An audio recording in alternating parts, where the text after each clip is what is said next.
Hello everybody, the Lawn Gnome is here, and this is Up From the Underground Presents Football Week 8. With me as always are my panelists, the man who moonlights as Chad Kroger on the weekends, the notorious Mr. Beagle. It doesn't make any sense anymore. It's so true. And the man whose favorite hockey team resides in Brooklyn, Captain Shenanigans. What at ya? Before we go into a recap of Week 7, I just want to compliment you both because I thought that last week was our best session ever. Never have I seen us so on point, and Mr. Beagle, you're normally the person that gives us the stats, the fun facts, and everything, but I have to say that I think I had more that deserves a rewind moments on your work last week than the captain, and that, I don't know what to say, man. You were fantastic. Congratulations. Anyway, I don't know about you guys, but this year for football just keeps getting better and better. We're just... Not sure about that. I enjoyed all the games. Quite Definitely honestly, I found Week 7 quite boring. Really? I didn't find any real excitement anywhere. There wasn't too much excitement. There was just a lot of hilarious moments in an otherwise dull weekend. I mean, when the worst of us only is wrong on 3 games, Yeah. it was an expected week. We had a lot of holy trifectas, a total of 9. Yeah. I think that breaks a record or something, but I just think that if I were to break down all the games that I saw last week, I have to say that, first of all, the Bears are still the number 1 threat in football. Of course. They looked fantastic. I wouldn't say fantastic. It was their defense that really shut down the Lions. Cutler was his normal self. You're really not sure whether the good Cutler or the bad Cutler will show up on the field. I have to give it to him that he was the leader that the Bears needed him to be at that moment. So We all know which Indomitian Sue showed up that night. Oh, boy. Oh, boy. The fat one. I've seen Sue give shellackings, but That when it was comes to a division major rivalry, hit. shellackings are abundant with this guy. I'd like to share with you a revelation I had while coming home today. Oh, no. So, a couple of weeks ago, I mentioned that I figured out the quarterback for the San Diego Chargers. His name is P. Rivers. It's your own fault for drinking while I'm talking. Ironically. And a cup. And I realized something else today. Mugs. Michael Vick is fragile, right? Yeah. Like tinfoil. So you can call him the Eggman. And his coach just happens to be the Walrus. Oy. Oh my god. Head explosion. In a land of confusion that the Ravens were in, the Texans really didn't say, okay, we're going to pity you guys today. We're going to just run all over you guys and show you just how strong of a football team we can possibly be. The modern day Texans remind me of the old school Bears, who just did not care about giving leniency at all. They go out on the field, they do their job, with the exception of the one loss. That was just to the Packers, but they go out, they do their job, it's business, you know? And they're very, very proficient at it, and they don't care for the other team. The Vikings are the real deal, speaking of the NFC North here, guys. Wow. What a punishment they gave to Arizona last week. Ponder is not as good as people make him out to be, but he's got Peterson and he's got Harbin, and I think Peterson took that bowl loss to Boise State pretty hard, but he's rebounded pretty well. I'm only saying that because I watched that Statue of Liberty play again this week. He's just, you see, that's the thing about Ponder. We've been talking about quarterbacks a lot this season. He's just one of those quarterbacks that is not necessarily a elite quarterback, Not in the least. but he's got the tools around him that make him look much better than he is. He's like a good Mark Sanchez. He has potential, and we've seen, flashes of this potential from him. But I still think he's got a lot of growing up to do, and I think, he's the franchise quarterback for the next couple of years. So. How about the slab for the Raiders the other week? Oh my god. Janikowski comes through again. Yeah, he saves that Raiders team. If not, the Raiders wouldn't have any wins this season. They look like the Bucks, which is saying a lot. Who wants a great Jets fun fact here? Oh boy. Which Jets player was drafted in the same year as Sebastian Janikowski? Just tell us who it is. Chad Pennington! Oh my god, for reals? Yep. Wow, he disappeared. The Saints, they had a pretty good game. That streak that you mentioned about the Saints just keeping on, they are. I think they're not going to win it with their defense, so they got to put up points. From this point on, they're going to be the highest scoring team in the NFL. Let's talk about the young quarterbacks. Andrew Luck, Ryan Tannehill, bow before Robert Griffin III. Even though he did suffer a heartbreaking loss to the New York Giants, this guy is far from the real deal. This is the ultimate deal. Do you want to know why Griffin lost? I defer to you, Captain. Oh, never underestimate a Manning. Yeah, defense is usually important. You know, the Redskins really slacked in the last couple of minutes.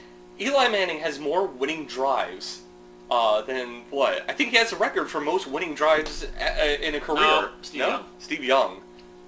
Well, I mean, he's climbing up there. I wouldn't be surprised if he breaks the record and flies right past it. But what a game he played. That was a game. Scramble that led to the touchdown before the Giants came back. That was wow. I hadn't seen someone scramble like that since Eli Manning in the Super Bowl of 07. Oh, that's true too. One of the last things I want to talk about before we go into our favorite part of the show, the picks. Even though I didn't get my win here, hey, what do you guys make of the New York Jets based on what we saw last week? I think they're mismanaged. I think they're miscoached. I think Ryan does not know what he's doing, despite what he says. I will give him credit. They have not caved to fan pressure, and I said this on our YouTube page. Yeah. They haven't taken the easy road and put in Tebow to start. They have faith in Sanchez for some reason that I can't However fathom. misplaced that might be. Yeah. Sanchez is backed by the coaches. He's backed by management. He's backed by the owners. So Rex and Sperano are going to keep him in. I think that they could have used him in different situations. Like against the Patriots, they had 1st and 10 on the Patriots 14, and it's a perfect chance for Sanchez to either hand the ball off to Green and get a few extra yards, or try for the end zone on that. But instead, you put in Tebow, who runs up the middle for 1 yard. Next play, give the Tebow, runs up the middle for 1 yard. Then you're in situations where you're 3rd and 1, you have Sanchez in there. That's when Tebow should be in there. You and like 50 million announcers and analysts are saying exactly what you just said, Mr. Beagle. They're very miscoached. Potential to win games, but because they keep messing up at these critical points, they blow it.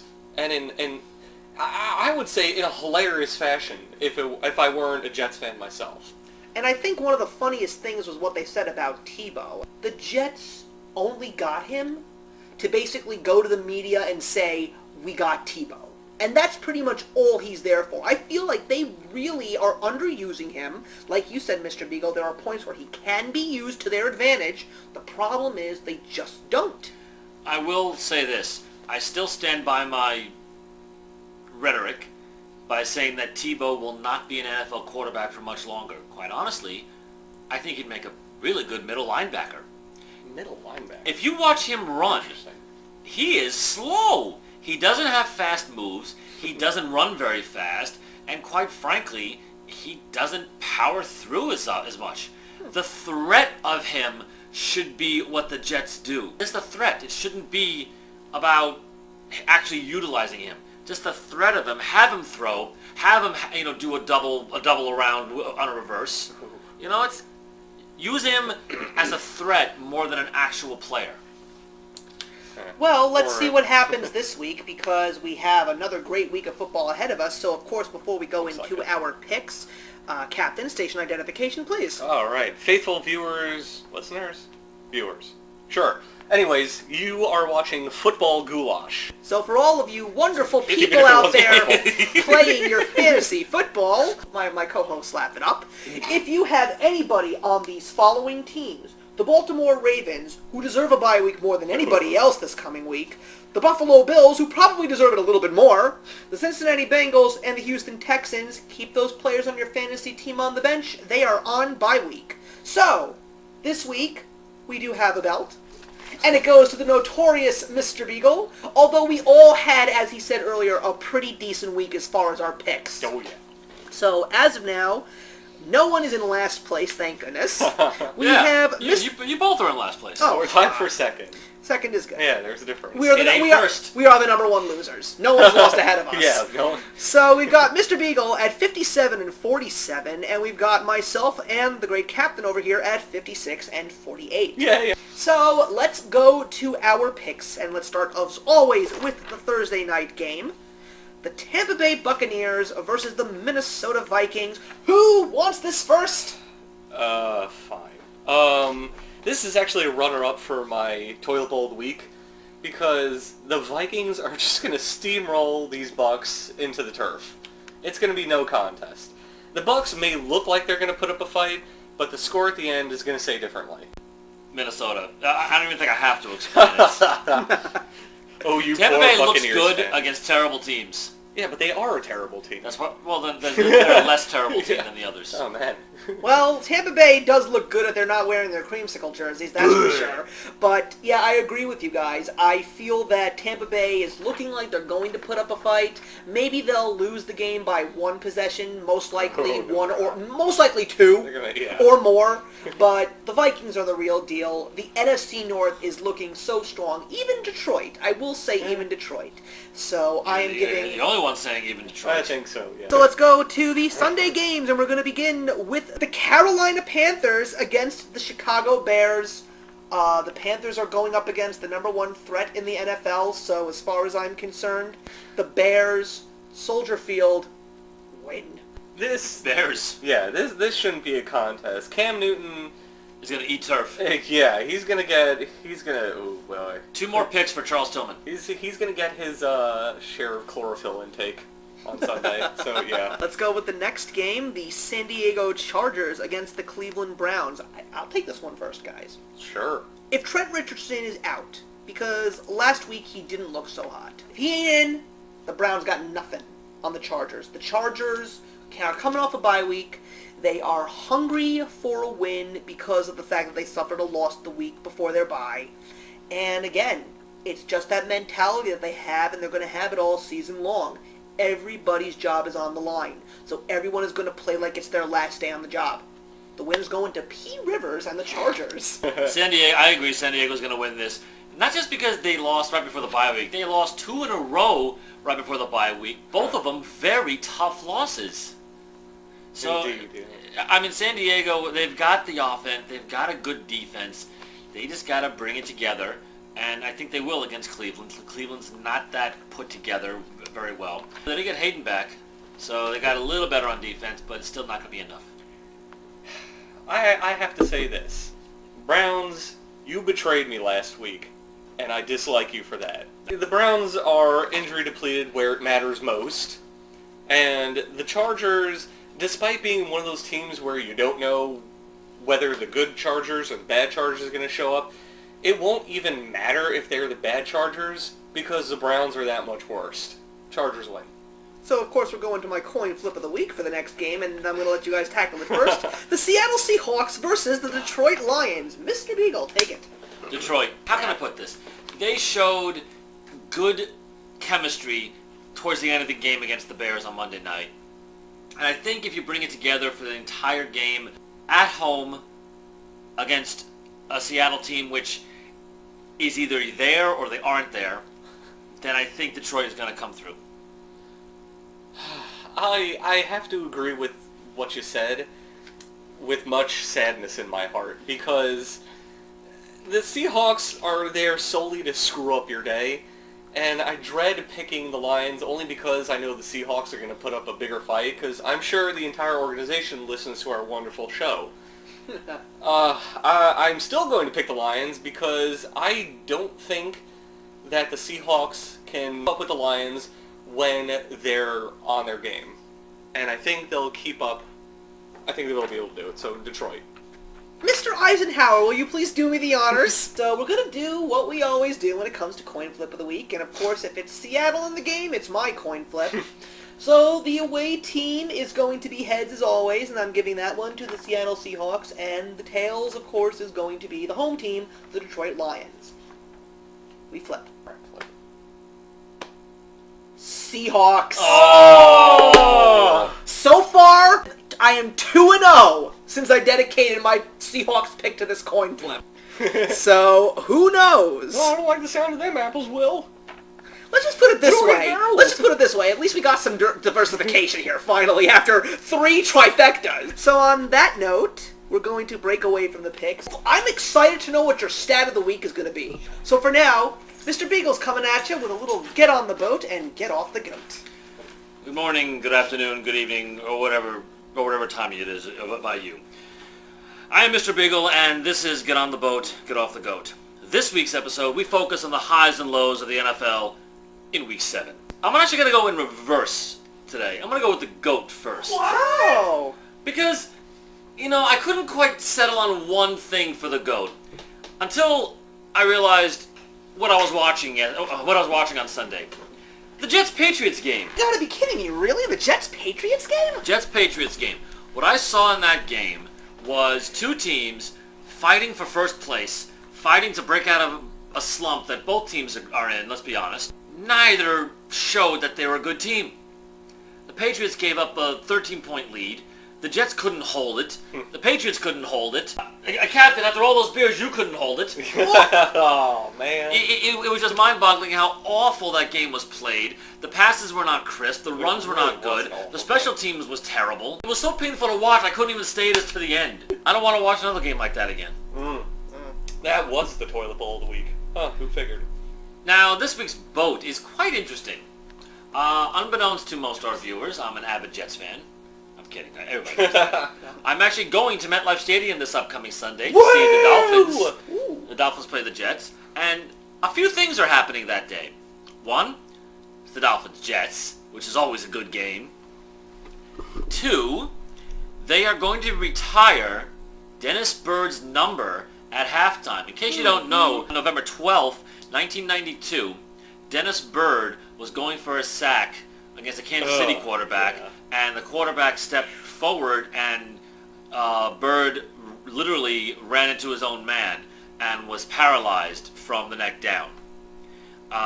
This did not last, as he made a almost full recovery in less than 2 years, and it was a huge inspirational story. There were books written, there were TV movies made, and they're going to honor his number at halftime at the game. Also in this game, the referees will not be using yellow penalty flags. You're stealing my bit. They will be using pink penalty flags Yup. in this game. And this is because a little boy named Dante Cano from the town of Marlborough, New Jersey, wrote to Roger Goodell and plainly asked if the refs can use pink flags in remembrance of Breast Cancer Awareness Month. And Roger Goodell said yes. So he's doing it to his hometown team, the New York Jets, against the Dolphins, and I'm going to be there to witness it. And I think this 11-year-old kid writing the simple handwritten letter to Roger Goodell, and him actually taking the idea and using it, I think that shows a good connection to the fans, and I think it's a way of him kind of apologizing for the strike last year. Or the almost strike. And then, it's the simplest ideas that are the most heartwarming and sometimes the best. And now my stat of the week. And this is gonna play into my picks later. Andy Reid, since being head coach of the Eagles, is 13-0 after a bye week. Wow. Wait, really? Yes. So, I would like to segue into that if you don't mind, Mr. Gnome. And right now, for the Falcons at Eagles, say that the Eagles will win. I just hope that you go into a little bit more detail besides the Andy Reid stat when we get to the game. I will. Especially because of how you've been toting the Falcons. I love the Falcons, but I just don't see them going into Philadelphia and winning this one. And that was my Get on the Boat, Get off the Goat. Thank you very much, Mr. Beagle. Everybody comment, like, and subscribe if you haven't just yet to our wonderful show, Football Goulash. So let's continue with the picks. We will get to the Falcons-Eagles game later in the show, but for now, let's talk about the Jacksonville Jaguars at the Green Bay Packers. I am just going to say that even with Maurice Jones-Drew and Blaine Gabbert playing, which they will not be this coming week, there is no way they're winning this game against Green Bay anyhow. The Packers have, as Captain Shenanigans said last week, woken up from whatever nap they were taking in midfield and are finally clicking and doing their stuff. So, Packers win. I'm pretty sure that some Ravens fans said that about Seattle last year. But I'm going to agree and say Green Bay Packers on this one. It's just an astronomical chance that Jacksonville will win. Yeah, Jacksonville is not one of those teams who keeps you guessing about which team will show up. You know it's always going to be the bad Jaguars. The Packers are going to steamroll them in Lambeau, no contest. And can you guys actually see who is the starting quarterback for the Jacksonville Jaguars now? Chad Henne! Chad Henne. Oh, yes, God. the Dolphins ex-quarterback, Chad Henne. Douche name. Hey, Jason Campbell was quarterback for the Bears for a few plays That's on right. Monday. And I wasn't didn't too even know concerned about that because He actually threw the ball. He's not bad. Don't forget Yes, he is. Excuse me, but before he actually got injured last year, weren't the Raiders 4-2? Yes. Yeah. Magic. No, seriously. I think somebody sold their soul for those exact 4 wins. Jason Campbell's a terrible quarterback. He had potential when he came out of college, but he completely sucked after that. Who wants to talk about the Indianapolis Colts against the Tennessee Titans first? You do. Okay. Yeah. I'm actually going to pick the Titans. I knew you would. And the only reason why they're not going to win the game, the Colts are going to lose it. Just like last week with the Tennessee Titans winning against their opponents last week and the week before. So as far as I'm concerned, Tennessee is hoping that the Indianapolis Colts are going to do a little kerfumbling. And because of the fact that it is the Colts, I have a feeling that they will. So the win's going to the Titans. You see, you're getting suckered in by the stroke of luck that the Titans have had. Indianapolis is going to cream them. It's not even going to be close. You think Chris Johnson can put that up again? No, I'm not saying that at all. You think Indianapolis is going to turn over the ball? They don't turn over the ball. The problem is that they just can't score. But they don't turn the ball over. Doesn't mean that Tennessee doesn't know how to score. Colts win. This one I had a lot of trouble with. Man. This was my backup for a coin flip of the week, because both teams, in my opinion, are not very good at all. But we've seen flashes of goodness from both of them. More often than not, we see the bad Colts and the bad Titans play. Will Tennessee repeat their magical run from last week? I have no idea. Will the Colts continue to, fumble plays and mismanage themselves? I don't know. This is a tough one, and I actually checked the Titans off to begin with. But I think I might go with the Colts, only because I think they want to make sure that they're not going to be in the cellar come the end of the season. And they won't. They're in the same division as Tennessee and Jacksonville. That's what I'm saying. They Yeah, want so to at least not be the last one there. So with this divisional game being played, I think the Colts are going to squeak out a win. It's going to be tough, and it's going to be ugly. So let's go to another game that could end up probably being ugly. Let's talk about the New England Patriots at the St. Louis Rams. Who wants it first? This is my toilet bowl of the week. I don't care about it being a toilet bowl. I just want to know who your victor is. That's plain and simple. St. Louis. Really? Really? Really? Jeff Fisher in the Dome. St. Louis is going to get this one. They're not in the Dome. They're playing in London, England. It's the Dome to the Rams. New England they're just, I don't know what it is about them. They're not good. They're not using their weapons properly. Gronk and Hernandez are both hurt. Welker is a little banged up. And the defense, I mean, come on, the Jets scored 23 points against them. The only thing St. Louis is lacking is a real pass rush. But that's fine because New England has a very good offensive line. So it's going to come down to the corners, and St. Louis has very good secondary. And I think Brian Quick is going to have a breakout game this game. Bradford's going to throw for 3 touchdowns, and it's going to be a very, very good treat for the British. Quick, name me your favorite moment from a London game. You can't because they all sucked. Not saying it's going to be a good game. I'm just going to say it's going to be fun for the No, British. it's not. Nobody's going to play well this game. It's going to be ugly. It's going to be bad. Everybody's going to be jet lagged. I agree. No, it's not like it's not like of course I hate the Patriots. I mean, let's face it, I'm a Jets fan. I hate the Patriots, but no, it's a collapse of dynasty here. They're not that good. The only team they looked truly great against so far this season was Buffalo. But then again, even Jacksonville could probably look good against Buffalo. The Rams are healthy. Bradford still has a little bit of work to do. But one thing I can say that's great about St. Louis is they've got good defense. And with a weak defense that New England has, the Rams are going to capitalize. I think the win is going to go to the Rams because I feel that even though the Rams do not have a great record so far, they're stronger than last year, they're clicking as a team, and I really think that this is a team that they can really pick apart this weekend. Rams win. I disagree with both of you. I think the Patriots are going to win because they have a habit of squeaking out ugly wins, and this is going to be a very ugly game. I'm not as high on the Rams as other people are. I'm not completely sold on them. And I have been betrayed before, being a Jets fan, and I know how the Patriots are, and I think they're going to manage the clock, and I think they're going to manage their team and the offense. They're going to keep Brady and that offense on the field as much as possible. Because, in the end, that's what wins games for the Patriots. It's not their defense. It's not even the rest of their offense. It's Brady. I'd hate to say it, but I think Brady is going to pull out a really ugly win here. Why would the NFL send a West team to London? They've done that before. Didn't they send the Raiders there once? They did, That's yeah. unfortunate. So let's go with the next matchup. We're going to go with the Miami Dolphins against the New York Jets. Ugh. It's not Monday night. It's not Monday night, but yes, that was me, guys, out there, and I am taking this game for a couple of important reasons.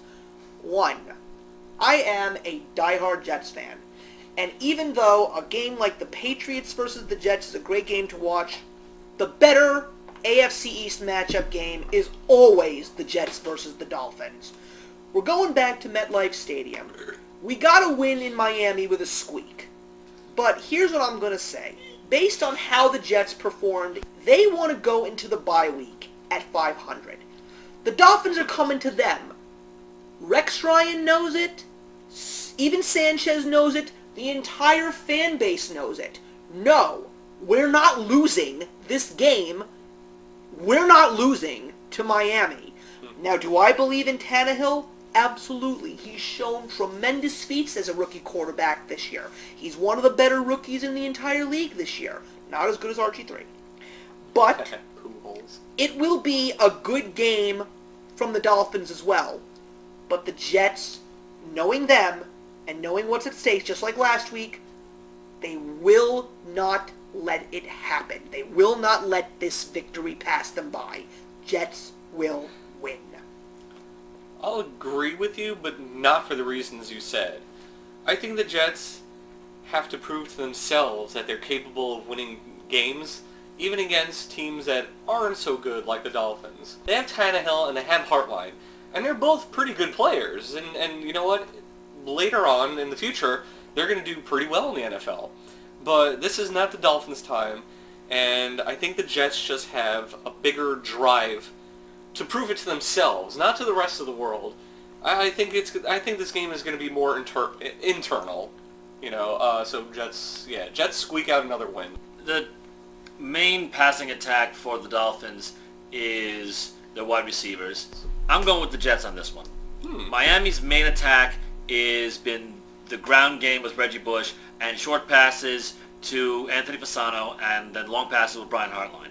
The Jets are built to stop that kind of game. They don't. The Miami Dolphins do not have a good slot receiver, and the Jets, which is good because the Jets can't stop a slot receiver. Nope. That's why Wes Welker does so well against them. Yeah.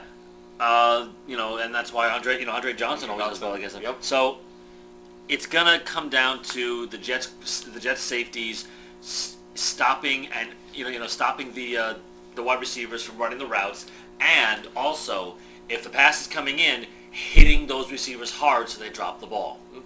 I do believe the Jets squeak out a win here. Is probably going to be something like 16-13. This will be a big game for them because let's look at it this way. If they win this game, they're going into the bye week at 500. Which is something none and of us they will expected. still and you want to know what's the craziest thing? And I'm going to talk about this later. The AFC is just that bad. Yeah. It's That crazy to everybody's believe that they still- still have a chance for a playoff spot. The AFC East is not as strong as they used to be. The mediocrity line has been lowered so much that The Bills still have a chance of doing something in that division. No, they don't. Yeah, no. Look at one playoff team coming out of the AFC East, unlike in years past when it's been two. The Patriots are probably going to come out. They're going to be like the 7-9 Seahawks from a couple of years ago. Yeah, They're going to be a bad team that wins the division by default because every other team in that division is. It's going to be more like the 9-7 Giants of a couple of years ago. Oh yeah. And on that note, everybody comment, like, and subscribe to our wonderful show, Football Goulash, and we'll take a little break from the picks and go to another wonderful segment, Lessons Learned, with the Captain. Hello, faithful viewers, listeners, both, whatever you are. This is your captain speaking, and this is Lessons Learned. First lesson learned, and it isn't even learned yet, but I guess it's a future learn. Pink flags this Sunday? This is a great thing. You know what? It's so nice to see an entire organization get behind such a good cause, and I can't stress that enough, because I don't see any other sport that does this type of publicity. I think they should do this all the time. Not necessarily, all the time pink, but dedicate a month out of, different months to different sort of organizations. Get the word out. Get people to notice. Why are they throwing pink flags? Oh, because the whole breast cancer thing. Wow, that's cool of them. It's not just a publicity stunt. It's for such a good cause that I'm almost willing to forgive Goodell for being a bad commissioner. Okay. Second lesson learned. A moral victory is still a loss. Losses count against you when he wants to succeed in this league. Even though the Jets, completely blew a game, Rex Ryan was quoted as saying afterwards that it was a moral victory. What, are they going to count on the next 9 games being moral victories and lead them to the playoffs that way? Doesn't work like that. You win, you win, you win. Doesn't matter how you do it, you just gotta win. Lesson number 3. Cam who?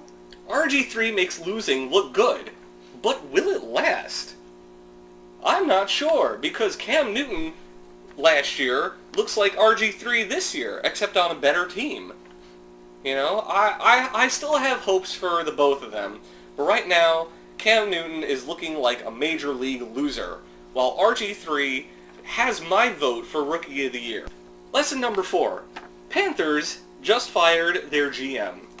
Ron Rivera looks horrified by the news, then says, "Seriously? Not me? Wow." I can see that happening, actually. Lesson number 5. Chris Johnson trolls fantasy owners with 195 yards and 2 touchdowns. Don't expect to repeat him this week, okay? I think Chris Johnson is the troll's troll. Don't feed it and he'll go away. Hopefully. And your bonus lesson of the week. The Browns officially welcomed their new owner in traditional Browns fashion, with a loss.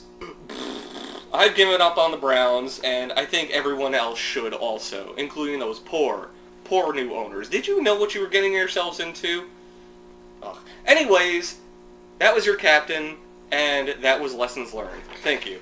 Thank you very much, Captain Shenanigans. Comment, like, and subscribe. So, let's get back to what we had already began on Get on the Boat and Get Off the Goat. The Atlanta Falcons versus the Philadelphia Eagles. Mr. Beagle, you now have the floor. The Eagles have had a week off to collect themselves, get more acquainted with the new defensive coordinator, and get healthy and just get organized. The Falcons, on the other hand, have not won their games very pretty like. It's a struggle for them to win. And it's just a matter of time before it backfires on them, and I think this is the week. Eagles at home, rested, healthier, and more organized, are going to end the run. And, as I said before, Andy Reid is 13-0 after a bye since he began coaching the Eagles. Eagles win. You know what? I may actually agree with you on that, because I'll tell you the truth. I really didn't know how to figure this game, because the funniest thing about these two teams is that the victories that these two teams have had were so darn close, if you think about it. Especially the Falcons for the past 2 weeks before they went on bye. Because, Oakland and Carolina. Yeah, and that's the funny part. It's not the Eagles that are just getting off the bye. the Falcons are getting off the bye too, so it's practically an even match here. But I feel that the team that wants it more is going to be the Eagles. They've been frustrated, they've been the talk of the media, and they want to remain relevant in the NFC East. It's an interesting stat to look up. How often in NFL history have two teams played their first game after a bye against each other? Huh. Stat of the week for Week 9, everybody. Yeah, I'm sure. Listen next week. Tune in next week. Yeah. So, yeah, I'm going to give this one to the Eagles. I just think the Eagles are going to put up more of a fight, and this will be the last undefeated team to go down crying. I'm picking the Falcons because the Eagles are crap. Okay, the Eagles are pure unadulterated crap. They've won each of their games in a very unconvincing fashion, and they've lost each of their games in a very brutal manner. I don't think the Eagles have it in them to win this one. Is this a game that... So you guys are saying that the Falcons are going to lose this game and they're going to be the last undefeated team to go down? I don't think it's going to be this game. Maybe later in the season. But I think the Eagles have too much head garbage. I think even despite the bye week and Andy Reid's record, they're having such a craptastic year that I don't think this is a game they're going to win. So Falcons. Something you guys may not know.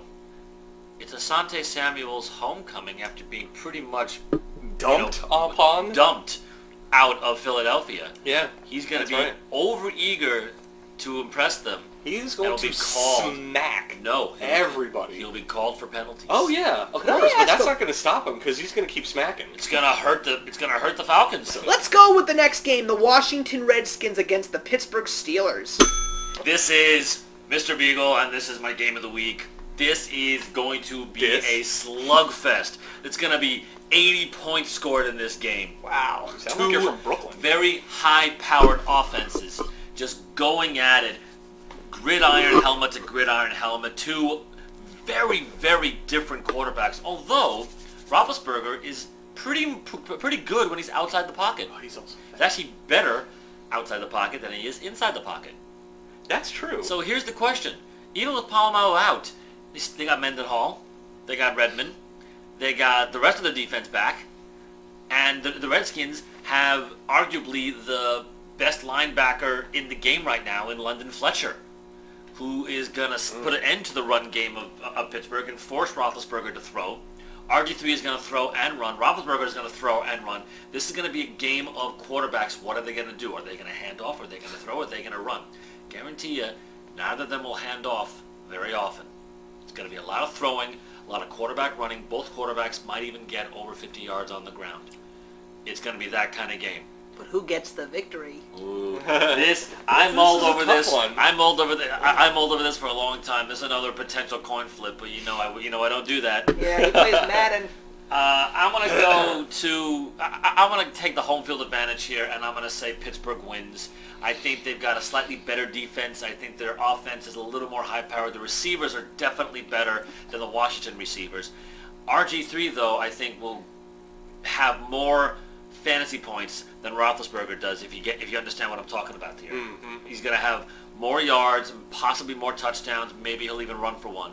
But I still think the Steelers will win. I think they pick off Griffin a couple of times and run, and one of them might even go for a pick six. You know what? I'll agree. I seriously agree. You know what? This is going to be a very pass-happy game. And if you enjoy that sort of thing, this is indeed a game to watch. I think RG3 and Roethlisberger are going to have career days against their respective opponents' defenses.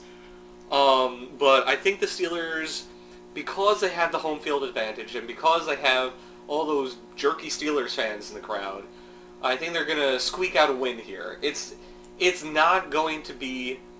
Actually, it's going to be a pretty sweet win. And I won't be surprised if the Redskins squeak out a win. But I think the Steelers are going to... Yeah, they're going to pull away. Holy trifecta, Batman.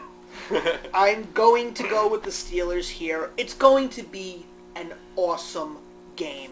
I'm surprised that none of us actually really talked about Alfred Morris. I think he's going to have a great game too. I don't think he's going to be as involved. But as far as I'm concerned, it's Pittsburgh and the terrible towels, man. And while the Steelers are, I guess you could say, collapsing in the dynasty, it's also because of the fact that now the Ravens are so banged up, a division is theirs to take now. The division's up in flux. The Bengals are not that bad. That's true. That's a tough division, believe it or not. It's going to be a great game. I think it's going to be a close game, too. But it is. Don't underestimate the Steelers. Big Ben's going to do wonders, as always. But RG3 will have a great game, too. Oh, yeah. Okay. Toilet bowl of the week, anybody? The Oakland Raiders versus the Kansas City Chiefs? Fetch me the bucket. Because this is going to be... I don't know if I'm going to puke more because of the game or because of the massive quantities of alcohol needed to watch the game. Because this is going to be terrible. And I'm only giving it to the Raiders because they're slightly less pukeable than the Chiefs. Also, they have the slab, and you can't underestimate the slab. So, Raiders win this one. But it ain't going to be pretty. I'm not even going to dignify this game with an explanation. I'm just going to say Raiders win. Yeah, you know something? I'm so glad that I picked the Raiders last week. I don't think I expected that game to end up being what it was, except for the W for Oakland. Look, I'm giving it to Oakland. I think that Kansas City is practically a lost cause. This is also another divisional game. Yeah. Bears almost no meaning on the rest of the division. Yeah, really. So let's talk about a division rivalry that matters. Let's talk about the New York Giants versus the Dallas Cowboys. Booyah! I'm going to say that in every single game the Cowboys have played, they've looked good. Mm-hmm. Even though they haven't won all of them, they've still looked good. And I think this is where Manning's luck runs out. I'm picking the Cowboys to win this one at home and sweep the Giants this season. I disagree. I think Manning is on a roll, and I think the Giants do their best when they're the underdog. Historically, they're not the underdog, though. Yeah, they're not the underdog. Absolutely way. not. No really? way. No. I think the Giants by 3.5. Oh, man. Oh, that's not really all that much. Still not. They're not the underdog. Yeah, wow. Okay. Well, point taken. But I still think the Giants are going to win, and they're going to show up the Cowboys in their own home because they want revenge for what happened earlier this season. The Giants want to prove that they are the real deal. The Giants win. It's going to be a close game, though. Their main goal this season, as Jerry Jones put it, is to beat the Giants. And you both make excellent points. Don't get me wrong. The Giants are one of the best teams in the game right now. Mr. Beagle, you're absolutely right about the Cowboys. They don't win, but they don't look bad. They may lose every game for the rest of the season for all we know. But not this game. Because their sole purpose is to beat those darn Giants. Man, I'm alone on a lot of these games. Cowboys win. I don't like that I'm paired up with you a lot. This is interesting. And last time I was alone, I won them all. Yeah, exactly. Hey, good luck for me. I have the Seahawks on a coin flip. Ugh. No! I'm so doomed this week. On that note, comment, like, and subscribe, and we're going to go with a little hero and bust of Week 7. And as always, with salami included. I love salami. Who wants to guess Week 7's hero? Because it's not one person. It's actually... the Democrat Party. The what? Yeah, why not? The hero of Week 7... Those guys wearing the uniforms with the socks and stuff? ...is New York City football. Huh?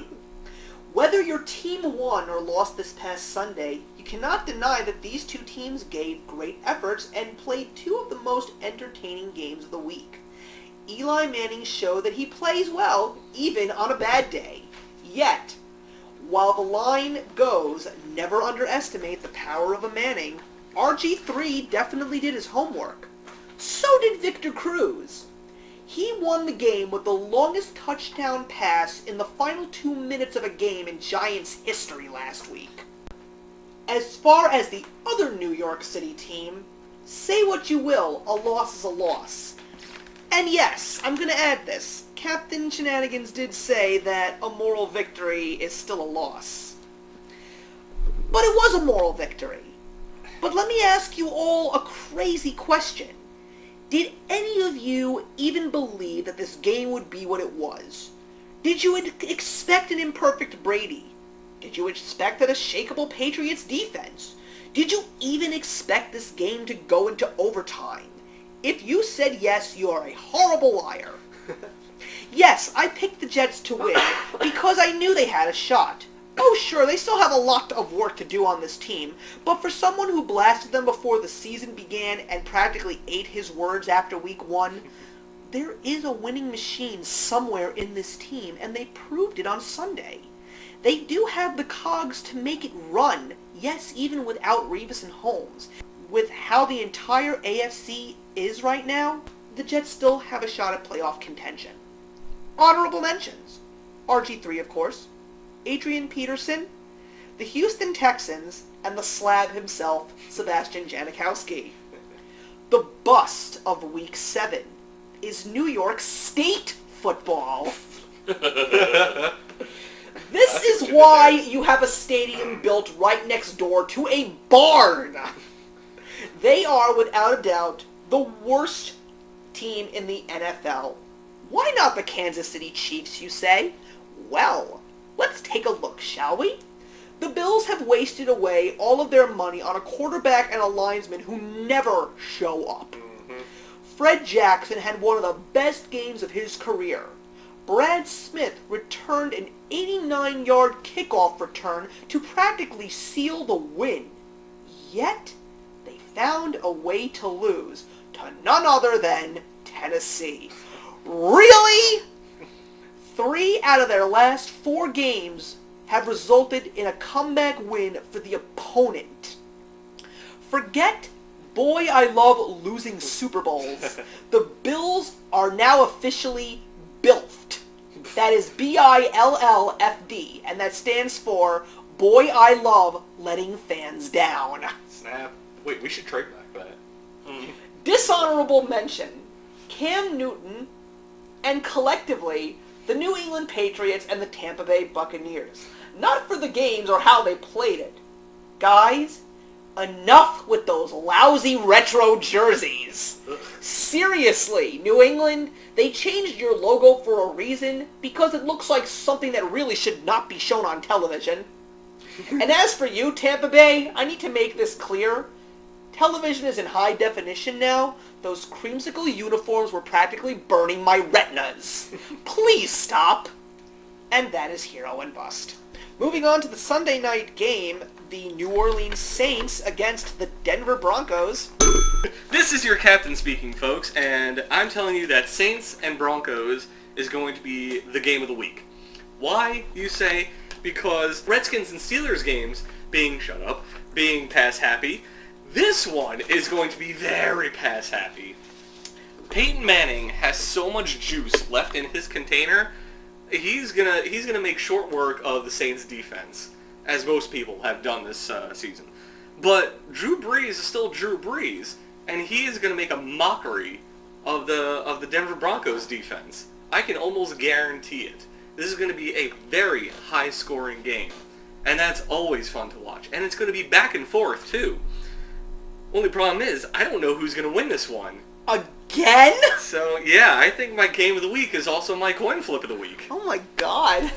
Yeah, I can't pick a winner. Because maybe I can. Let's see if I can reason it out. The Saints have finally gotten their goals in check. Drew Brees is overperforming, in my opinion. And they know they have to win on points alone. They can't depend on their defense. The Broncos, on the other hand, are a little bit more balanced of a team. Their defense is okay, and their offense is okay also, which is why they have the record they do. So, Mr. who Beagle, wants to take this one first? You may. When was the last time that these two quarterbacks faced each other? Super Bowl 44? Who was the winner? Please.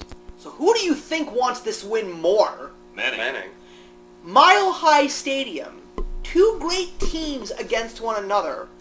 And as always, never underestimate a Manning. Will it be a tight game? Absolutely. Will it be an exciting game? You're darn right. But who is winning this one? It's going to be the Broncos.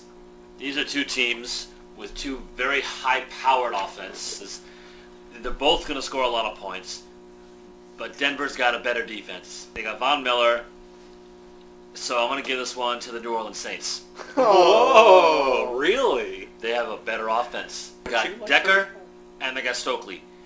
The Saints have a lot more. And they also have Darren Sharper. Saints win. Keep that streak alive.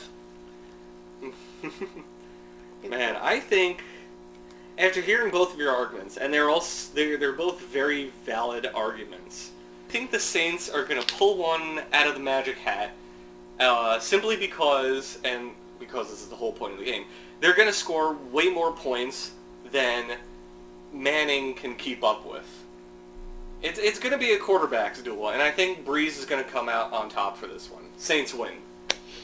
Monday night game, the San Francisco 49ers against the Arizona Cardinals. I bought into the Cardinals hype at the beginning of the season, and all they've done was let me down. So I don't trust the Cardinals. I'm going to pick the 49ers. This was very, very tough for me to pick because the Cardinals are not a bad team. They just had a bad run. What, they lost 3 in a row now? It's because of the fact that Kevin Cobb got injured, and he was actually having a decent season. It was. Figure. They also lost their first and second string running backs.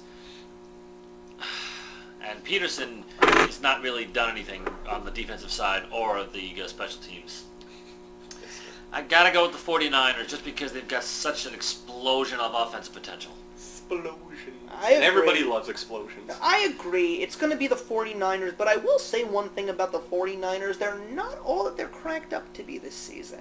I mean, they have been showing a lot of weaknesses. I mean, let's face it, that Thursday night game last week against Seattle was horrifying to watch. Again, course they another got- Seattle game that was horrifying to watch. Seattle is the best defense in the league, though. I mean, they won. Which is ridiculous. The 49ers did win. Yeah, But in an just- ugly but, Yeah, fashion. in an ugly fashion. And the Giants ran all over them the week before. Yeah, that's true. But is Arizona going to do that to them? No way. Yeah. It's going to be the 49ers winning this game. I'm sorry. Trifecta. How many do we have this week? Well, since that just wrapped everything up, Oh, I'm going to give that's you guys the handy. trifecta. We have 1, 2, 3, 4, 5, 6, 7, 8, 9 again. Oh my Again. god, again? Man. Well, you know, the middle of the season's usually the most boring. Yeah, that's true. It's the most predictable, rather. And that's I would why say- I have a surprise. Ooh, a surprise? Week 9, ladies and gentlemen, halftime. Oh, that's right. We will officially have hit the halfway mark on our first season of Football Goulash. Ooh. So, it's only appropriate that I go to the videotape and take a look at our predictions for the divisions that we originally put together in our preseason Preseason. special. So I'm going to take a look at where all the teams are and where we thought they would be at this point. Alright everybody, I am the Lawn Gnome, and on behalf of the notorious Mr. Beagle and Captain Shenanigans, I am leaving you with a question about the Sunday night game. It's a great matchup. So who do you think is going to win this one? It is a clash of Manning versus Breeze, and that's Peyton Manning for all of you out there. So who do you think is going to want this win more? We'll see you guys in Week 9. I am the Lawn Gnome, reminding you that actions speak louder than words. Wait, they're still playing baseball? Isn't that like November or something Yeah. like that?